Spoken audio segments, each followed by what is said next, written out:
Hello, Radhe Radhe सब लोग, सभी लोग को नमस्ते।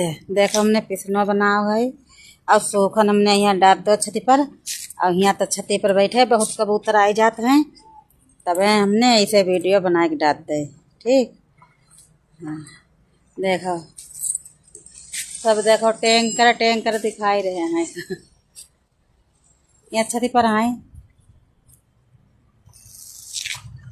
जो हमने पिसनो बनाओ, गेहूँ पिसाई ही तो इसकी रोटी बनाएंगे और खिलाएंगे सब जने इंस्टाग्राम वाले। सब लोग आओ भैया खाओ, आके रोटी पूड़ी बना देंगे, ऐसी बनाएंगे। देखो सब दिख रहा है, 3 मंजिल पर है।